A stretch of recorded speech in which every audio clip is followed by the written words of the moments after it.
Adding and managing categories and tags is done from the Posts submenu. Hover over Posts and click Categories.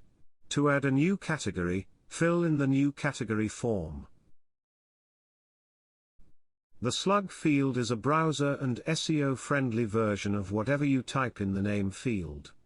When you click the blue Add New Category button, WordPress will automatically create a slug, although you can enter one yourself. The basic rule is to replace any underscores or other punctuation with a dash. If you want the category to be a child of a previously created category, choose the parent category from the drop-down. Give the category a description if you want to, and your theme supports its display on the page.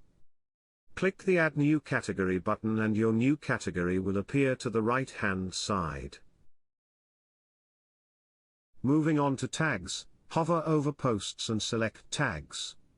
You will see this operates very similarly to categories, apart from the fact that tags are not hierarchical. You can't choose a parent.